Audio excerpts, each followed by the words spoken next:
परिवार है, मैनेज हो जाते हैं, हमको मालूम है। लेकिन याद रखिएगा, हमारे पड़ोस में एक देश है, उसका नाम है बांग्लादेश। जनता प्रधानमंत्री के घर घुस गई और एक वो खिड़की उखाड़ के ले आई एनटीसी वाले। हमारे पड़ोस में एक देश है, उसका नाम है बांग्लादेश। भूखी, सताई, लाचार, बेबस जनता प्रधानमंत्री के घर में घुस गई और एक ईंट उखाड़ के ले गई। हमारे बगल में और एक देश है पड़ोसी जो हमसे जल सीमा साझा करता है, नाम है श्रीलंका। राष्ट्रपति के घर घुस गई जनता, राष्ट्रपति के घर जनता घुस गई। ये जनता है, जिस दिन चाहेगी डीसी का ऑफिस हो, एसपी का ऑफिस हो या सीएम का ऑफिस हो, एक एक ईंट कबाड़ के लेगा।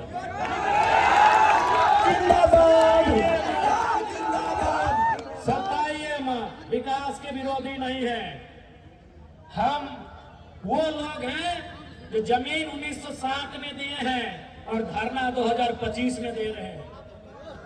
हम वो लोग हैं कि जमीन 1970 में दिए हैं और आज आपके सामने हाथ फैला रहे हैं। इसलिए समय आपका है, हम ये भी मान रहे हैं, लेकिन समय बदलने में समय नहीं लगता।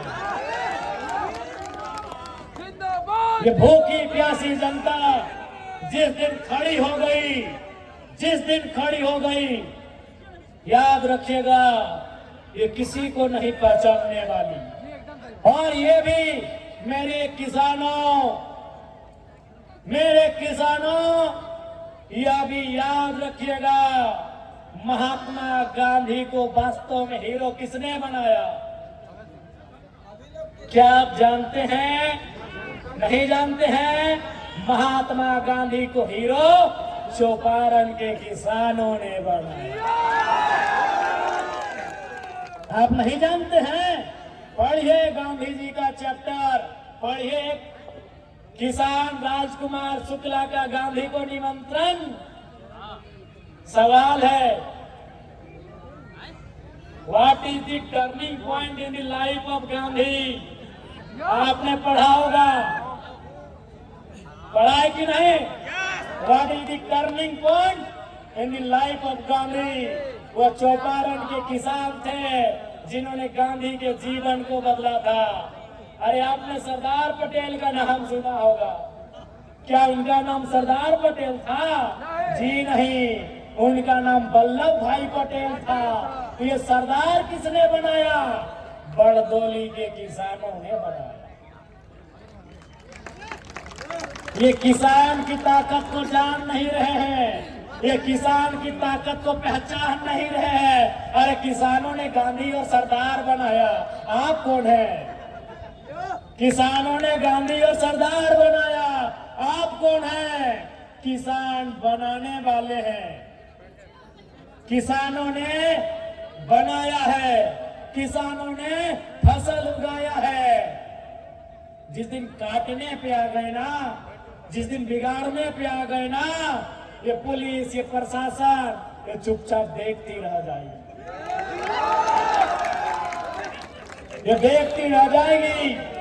इसलिए हक, यदि पूंजी तुम्हारी है, सुनो कंपनी वालों, आपसे हमारी कोई शत्रुता नहीं है। शत्रुता आपकी नीतियों से है, आपकी गलत नीतियों से है। यदि पूंजी तुम्हारी, जमीन हमारी। यदि पूंजी तुम्हारी, जमीन हमारी, बराबर की करो अब हिस्सेदारी। तुम कहां के हो?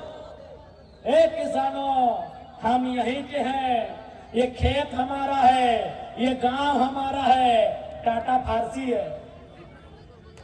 अरे भाई, बाकी विधायक लोग मुंह चुप रखे, वो डरे तो डरे। डुमरी विधायक सीना ठोक के बोलता है, Tata is not an Indian. Tata हिंदुस्तानी नहीं है। आप जानते थे? आप जानते थे? टाटा हिंदुस्तानी नहीं है। टाटा फारसी है, फारसी है। आपने कभी टाटा का झंडा देखा है? उनकी गाड़ियों में जाके देखेगा और लोकतांत्रिक भारत में सवाल कीजिएगा तिरंगा क्यों नहीं है?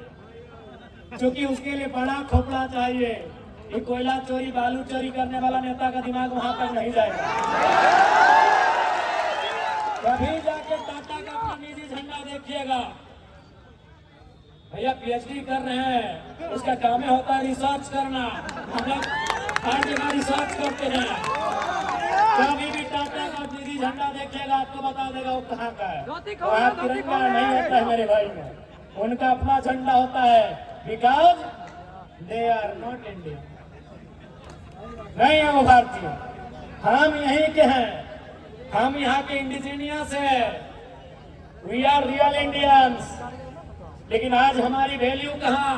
क्योंकि आज भले भारत का संविधान कहे कि हम समाजवाद भारत का निर्माण करते हैं, लेकिन गांव में आकर देखिए हमने पूंजीवाद भारत बनाया है, हमने एनटीपीसी का भारत बनाया है, हमने टाटा का, हमने बिड़ला का, हमने अडानी का, हमने अंबानी का भारत बनाया है।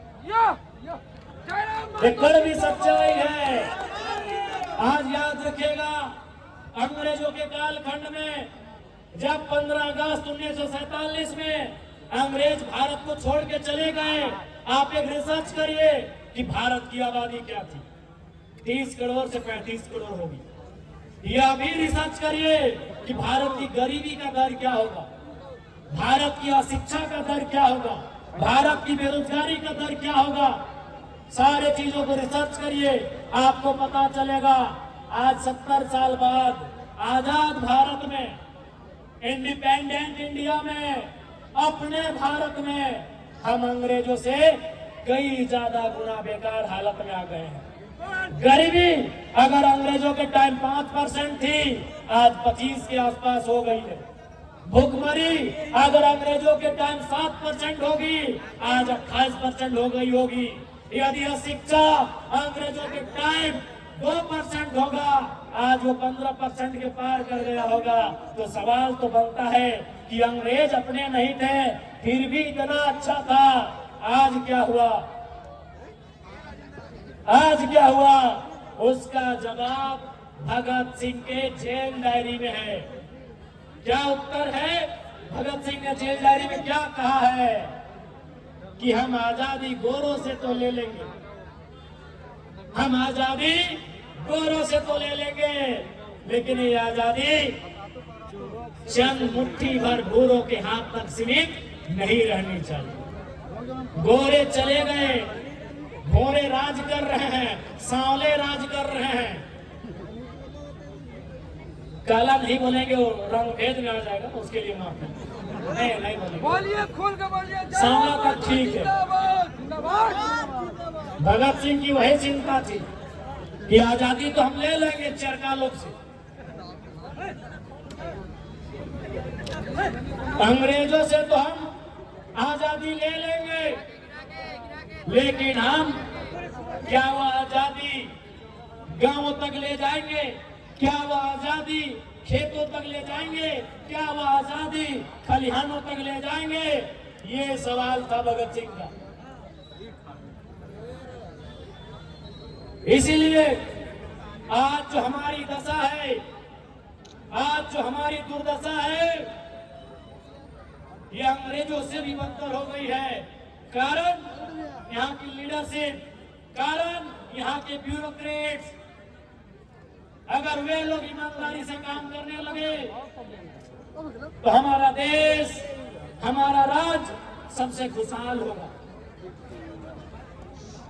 इसलिए आज मैं आप सभी से आग्रह करता हूं कि अब ये नए तरीके की लड़ाई है, ये नए दौर की लड़ाई है।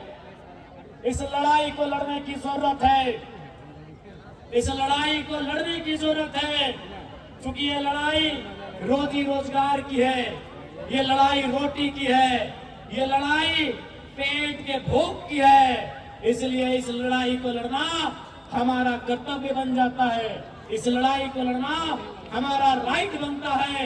इस लड़ाई को हमें लड़ने की आवश्यकता है। और मैं पुनः कहूंगा, यह भारत देश है, यह देश गांधी को मानता है, यह देश आजाद और भगत सिंह को भी मानता है।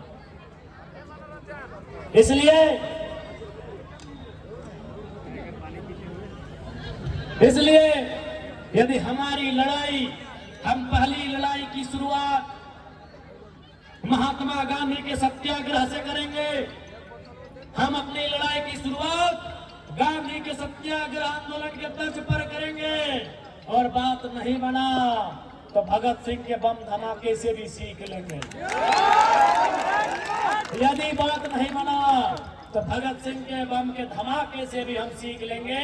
चूंकि ये गांधी का भी देश है, ये आजाद भगत सिंह अस्पताल खुदीराम बोस का भी देश है।